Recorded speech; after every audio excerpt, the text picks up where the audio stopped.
Sketching not only allows you to quickly visualize your ideas, but also serves as a powerful communication tool. Just understanding a few key principles can help you create stunning sketches. In this guide, I will explore 3 essential aspects of easy sketching in architecture. You can download the free PDF that comes along with this video in the description below. The foundation of any sketch lies in simple geometric shapes. So begin your sketch by breaking down complex structures into basic forms. Cubes, cylinders, spheres, and rectangles are your best friends. You will see that you will find it easier to construct way more complex drawings this way. So in the sketch, I am mostly using rectangles to draw the different parts of the building. Don't think about the perspective in the beginning, this is going to be the next step, but for now, just divide the object with the proportions in mind. This is an excellent way to simplify complex objects and break them down into more manageable parts. I already made a video about this before, you can check it in the link under this video.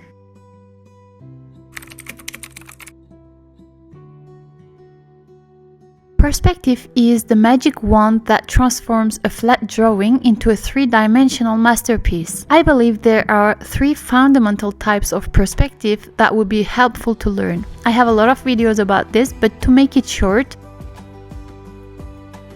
in one-point perspective, all lines converge to a single point on the horizon. It's ideal for sketches of buildings viewed directly from the front or back. 2-point perspective involves 2 vanishing points on the horizon. It's perfect for structures seen from an angle, such as buildings with corners and edges. In 3-point perspective, there are 3 vanishing points, of course, and it's perfect for big structures seen from a dramatic angle, from up or down, such a tall building or landmark. In this one, I am using 1-point perspective.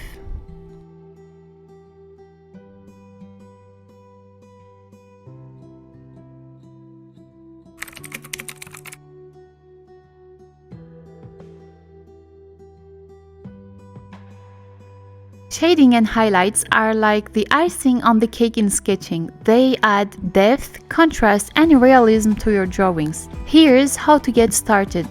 Practice creating gradation of tone to depict shadows and depth. Pay attention to the direction of light and the surface texture of architectural elements. Use hatching, cross-hatching, or stripling techniques to shade effectively.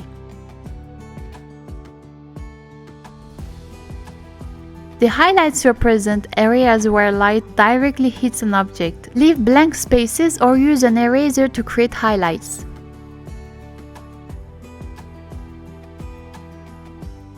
Remember that shading and highlights can vary depending on the time of the day, angle of light, and the materials used in the building.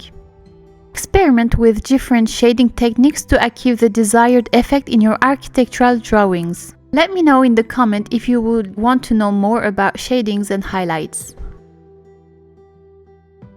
Now I am adding more shadings to the trees to increase the contrast.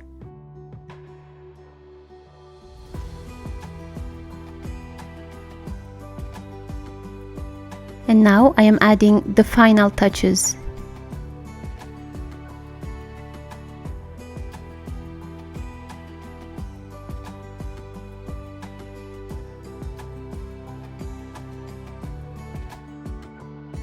Whatever you are sketching, don't forget to add the trees or the mountains or the landscape, like anything that surrounds your building.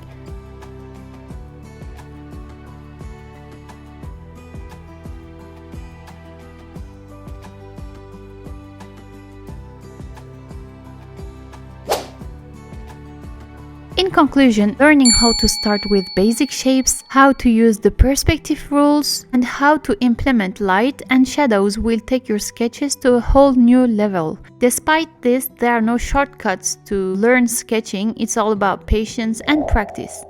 Thank you for watching. If you still have a few minutes, you can watch some other cool videos here. Also, I love to hear from you, so feel free to say hi.